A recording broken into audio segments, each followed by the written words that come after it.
Find the needle, mapping a secret cable.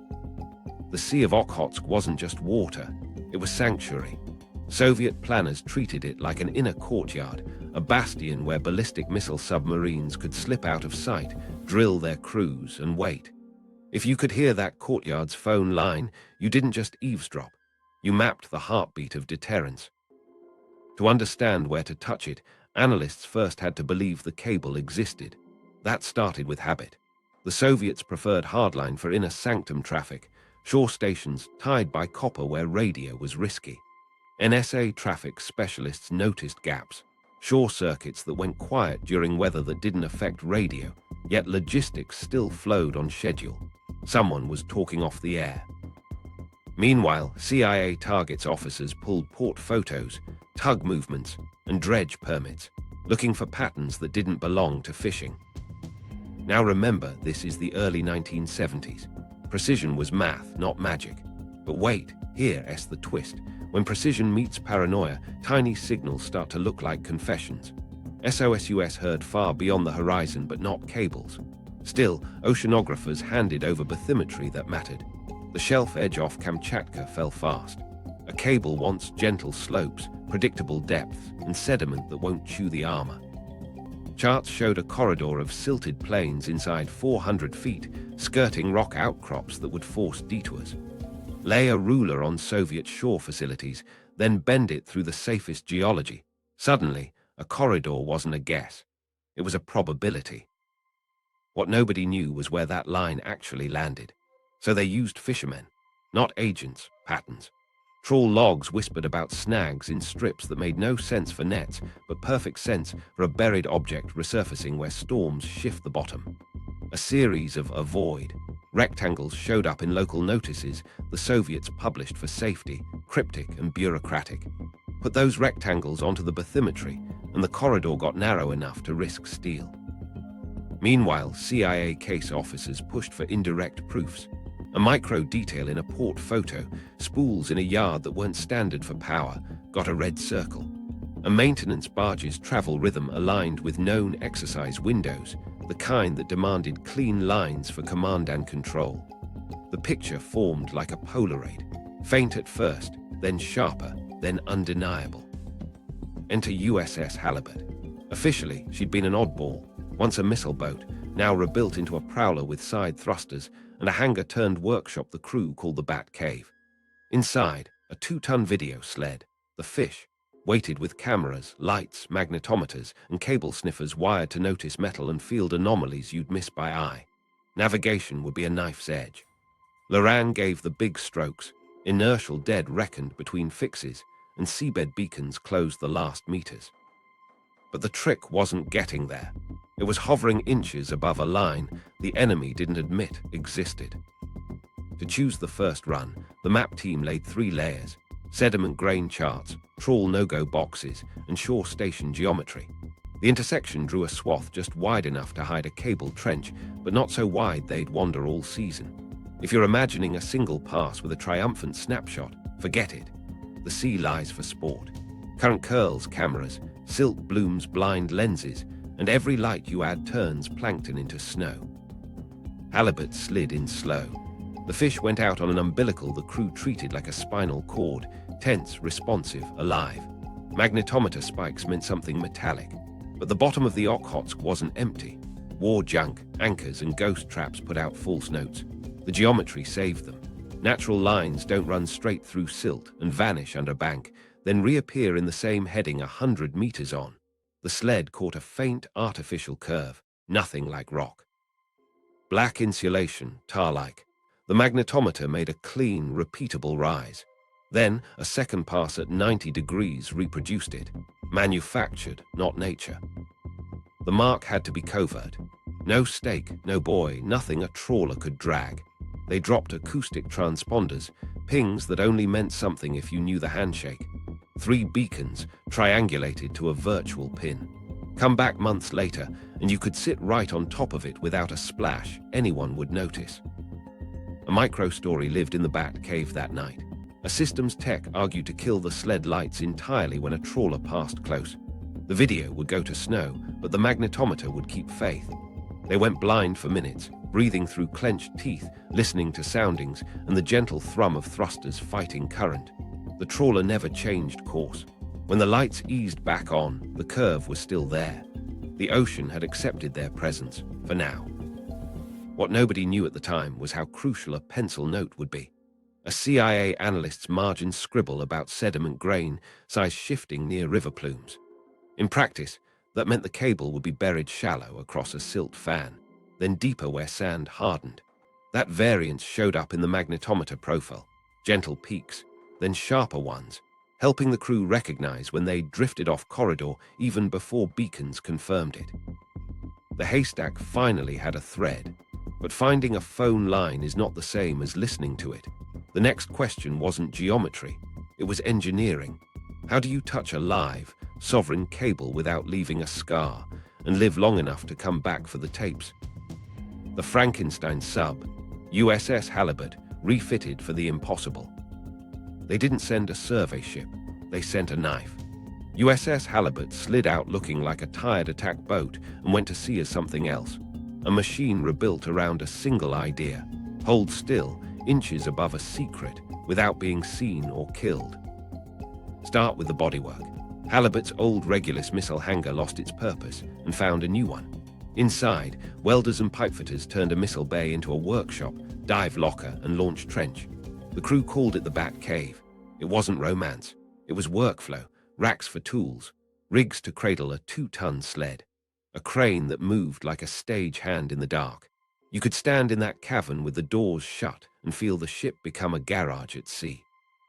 The sled, the fish, looked like a dull grey pallet until it woke up.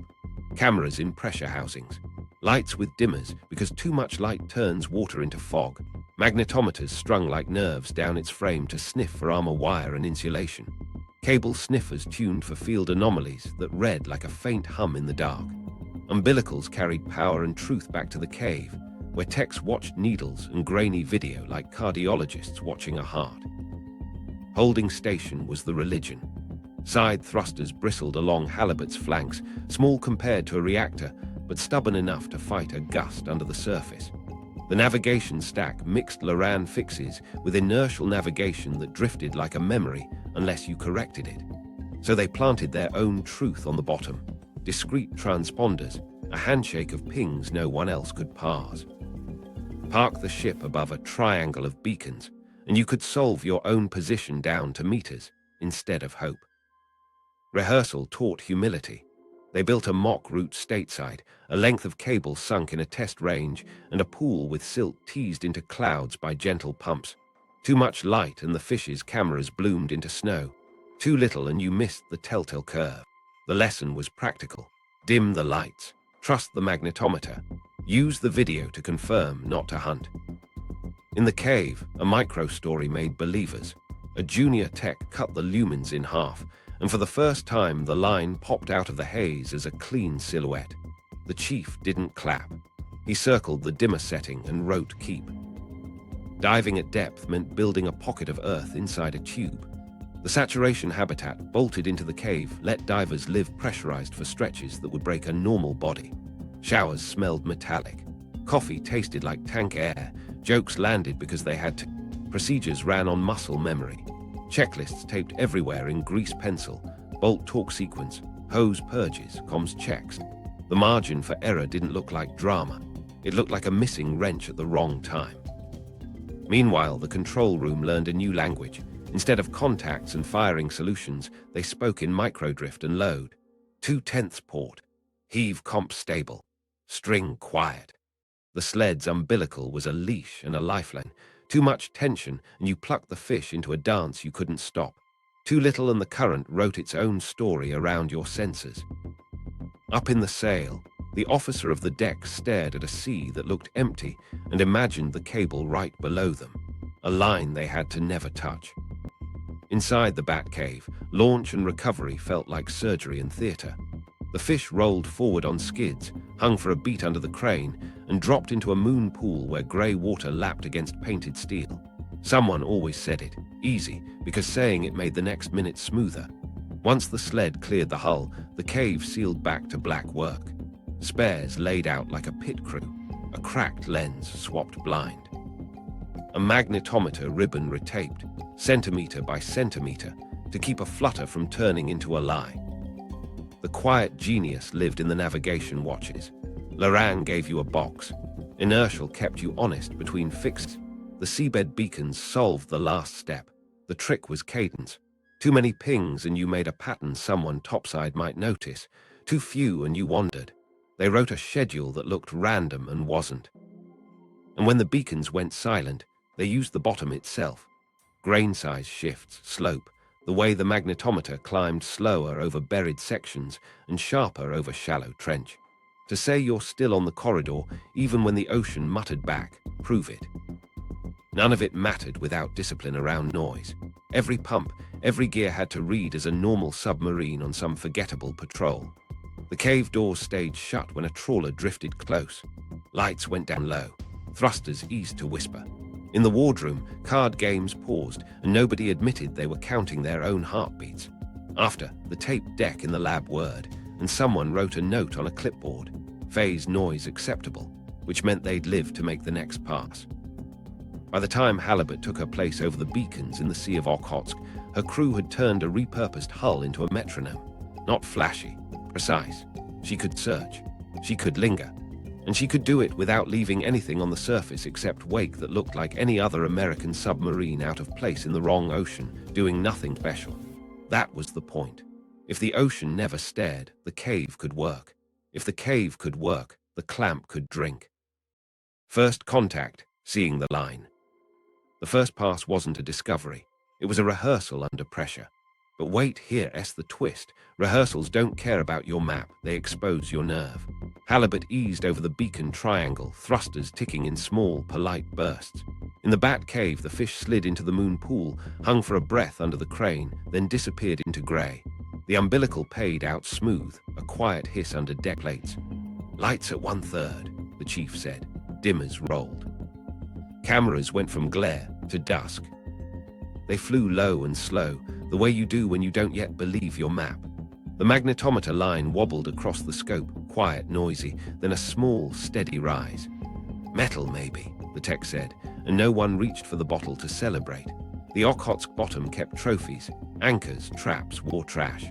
Garbage lies like treasure until geometry calls it out. The first sighting came sideways.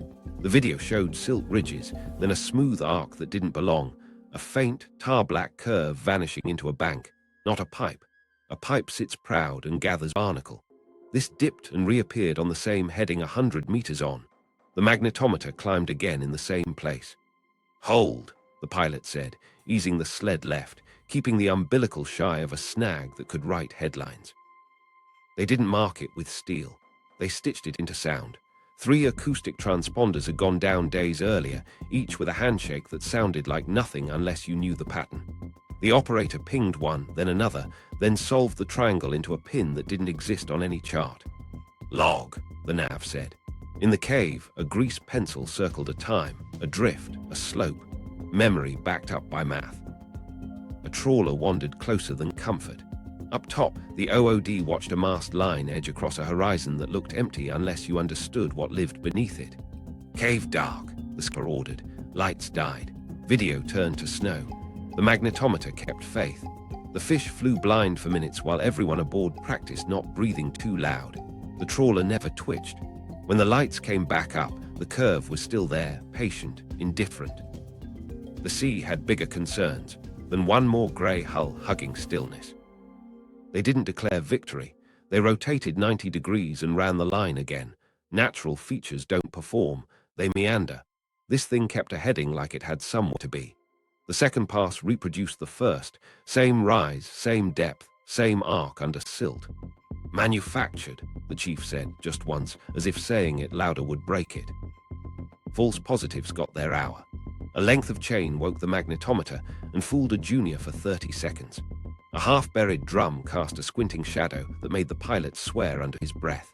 Geometry and patience burned both away. Chains don't fade and reappear on a compass line. Drums don't vanish under dunes like a living wire.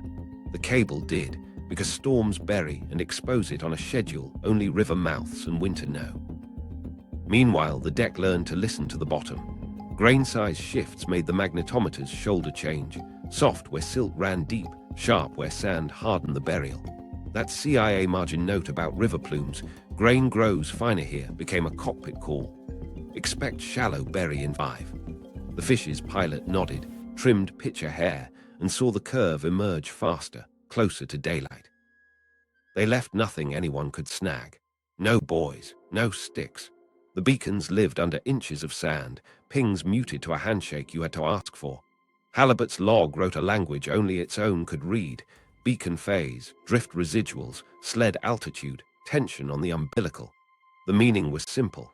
Come back here on this heading, and you'll sit on the line like you never left. Night in the cave felt like a tight lung. The sled came home wet and scuffed. The magnetometer ribbon got retaped where a flutter threatened a lie. Someone drew the curve from memory, just a line on a whiteboard, then erased it like superstition. A micro-story survived anyway. A junior wanted to bump the lights for cleaner tape. The chief shook his head. "Dim winds," he said, tapping the magnetometer trace. "Keep the thing that doesn't lie." The haystack finally had a thread, but touching it would be a different kind of nerve. No cuts, no splices, a clamp that drank without a scar. The line was found. Now they had to make it speak. The tap, engineering a silent parasite. Finding the line was the warm-up. Making it talk without changing its voice, that was the act. The rule was brutal and simple. No splices, no impedance change, no hint to any Soviet tech sweeping continuity. Touch the artery, but don't bruise it. That meant induction. Engineers sketched a collar that didn't cut, a listener instead of a thief. Picture a roughly 20-foot assembly with 2 long, hinged halves, each packed with coils. Close it around the tar-black cable, and the tap drinks energy from the magnetic field thrown off by the copper conductors. The cable never opens. No water intrusion. No impedance blip. On Soviet meters, the line stays perfect. In the recorder, it's a whisper turned into tape. Now remember, this is the 1970s. Components aren't tiny, and failure likes the cold. And here, that's where it tightens. Every bolt turns into a bet you make with the ocean. The collar needed spine and grace, strong enough to resist current, compliant enough to settle without biting armor wire. They built shoes along the inner arcs, broad pads with elastomer layers to spread contact and keep pressure flat. Hinged knuckles rode on pins packed for thick grease that doesn't freeze into lies. The talking sequence mattered. Outside bolts first, then inboard, each to a number that lived in a diver's head, because a clipboard at 400 feet is paper you can lose. The clamp wasn't the whole animal. The recorder lived in a shock-isolated canister, pressure-rated and disguised. On the bottom, it looked like clutter, anodized plates scuffed to seabed color, edges softened to avoid throwing straight lines at eyes that know to look for straight lines. Inside, reels waited, month-long tape at crawl speed, driven by duty-cycled electronics that woke, listened, and slept on a schedule designed to keep power under control and heat quiet. No fans. No ticking that sounds wrong. If you pressed your ear against that canister on the bottom of the Sea of Okhotsk, you'd hear nothing but water moving. The deployment choreography read like ritual. Divers lived in saturation so they could work minutes that counted. The habitat air tasted metallic, jokes got stale, and the only calendar that mattered was a slate with chalk lines for sleeps. Procedures ate fear. Suits zipped in the same order. Checklists sang the same notes. Clamp up. Talk 1, 2, 3. Hold. Listen. Out of the bat cave, the first collar went down strapped under the fish's frame, cradled to keep the umbilical clear. Halibut held as if tied to a post. In the cave, the load numbers read like a pulse. At depth, visibility went honest, grey to darker grey. The divers felt more than saw the arc of insulation, armored spirals under their gloves like the grain of a rope. "We're on," someone said, a breathy whisper that meant keep your hands slow.